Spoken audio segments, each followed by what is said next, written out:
And Tim Keller's sermons are only, you can only listen to them, they're not in printed form, you can't type them. I don't know about that. Do you know, Tim? No, they're all audio. They don't do any manuscripts. They're They just don't do audio? manuscripts. Yeah. Okay. Oh, you do not. Okay. All right, anything else? All right, last couple points that I have, not keeping up here. Apprentice leaders, and this is the idea of delegating responsibility to different people. So be sure and try to do that as much as you can, whether it be just putting someone in charge of your meal together. I mean, have them plan it, you know, as far as what's going to happen.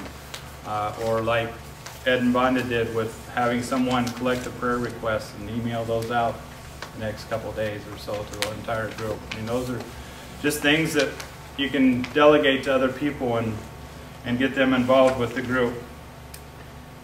And then the last item that I have, which is, you've got a copy of this, the Leaders' Covenant. And this is just something that we feel that you are representing Faith Community Church in doing this and leading the group. And so we're asking that you would participate in what we are doing and have the same or beliefs and working towards the same goals and expectations that we have and hopeful outcomes that we are looking for with the people. So if you are willing, sign this and give it back to me. That'd be great. So any questions at all? I'm done. We're moving on to Mr. Porter. Anything? All right, we'll also have a time of questions at the end too, so we can come back to that.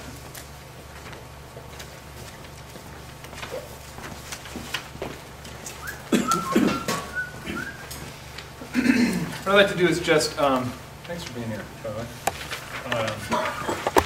Just like to summarize and try to boil down and condense what Tim Keller is doing with this book and how he's reflecting a much more biblical, much more holistic view of this parable. The parable, as you probably know, has been called throughout the years the parable of the prodigal son. And by that is meant the son who runs away and comes back. And I heard many, many, many sermons growing up that stopped with the son coming back and never kept reading. When Jesus tells the story, there was a father who had two sons. And so what Tim Keller does is he focuses on verses in Luke 15, 11 through 32. And in doing so, he's going to emphasize, actually not the prodigal son, nor is he going to emphasize the older brother. He's going to emphasize the prodigal God. Prodigal does not mean rebellious. Did anyone here think prodigal? Before you saw the study, how many of you thought that prodigal meant rebellious? Wayward. Yeah, exactly. So did I. Prodigal means, that didn't translate very well. Recklessly extravagant, giving or yielding profusely and lavishly abundant. It was called that because the prodigal son was called that because he went out and he spent his money lavishly and extravagantly. But what Keller does is he looks at this parable and he sees actually the one who spends the most money, the one who is the most extravagant, the one who is the most lavish in the parable is the father himself. The father himself. And Tim Keller will work through that and emphasize that it's God here in this passage, in this parable, that is the most extravagant. Okay? Now, what this leads to is what Keller is doing is he is showing us that the parable, what Jesus is doing, he is contrasting the two brothers, comparing and contrasting the two brothers, the older brother and the younger brother, but he leads with the younger brother. Okay?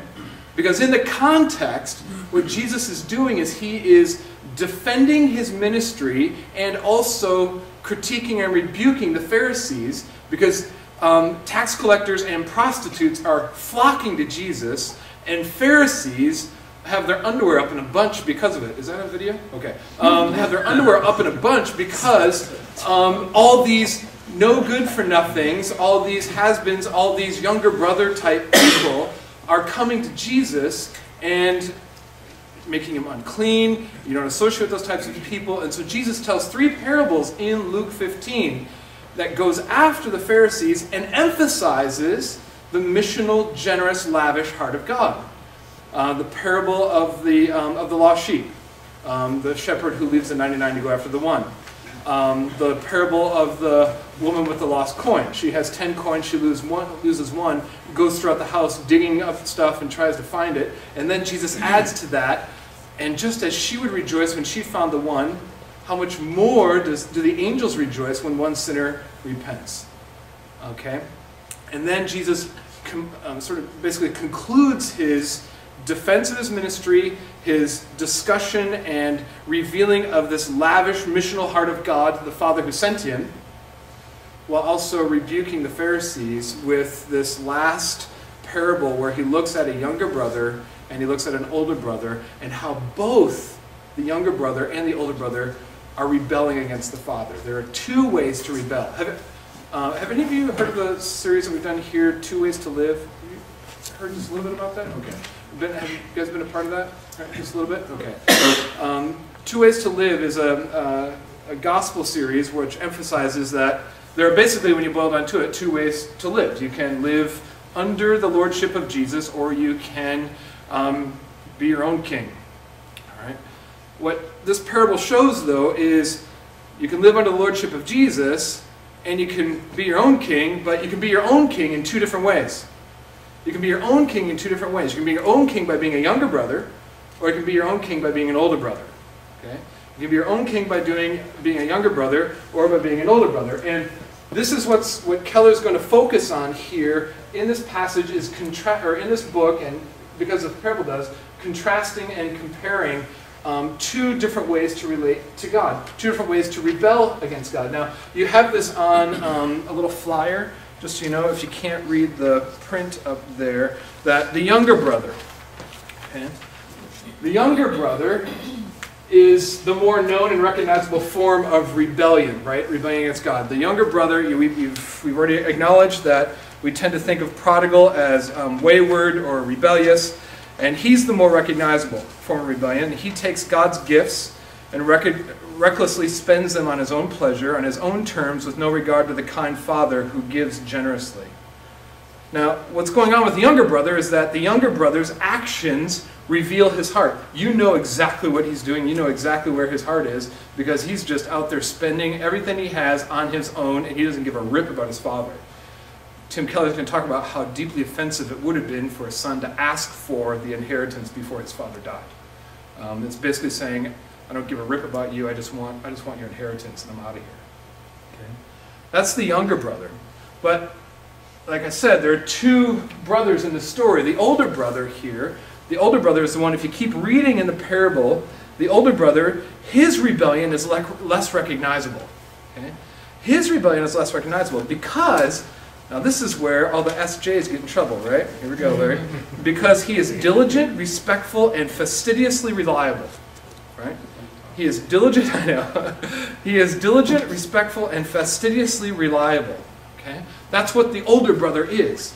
He's mad. He's mad when the father is lavish on the younger brother. He's angry with him, and he does not want to come into the banquet because he says, I've been slaving this whole time, and I've been with you this whole time, and you don't even kill a goat for me and my friends. But now, and he says, this son of yours, he doesn't call him his brother, and now this son of yours comes home and you're going to kill a fat calf for him and have a party? How dare you do that? How dare you do that? The older brother's actions, this is the difficult part about older brothers. The older brother's actions belie his heart. He wants his father's wealth too, but he's chosen to earn it. To earn it by being good and by sticking around and being faithful.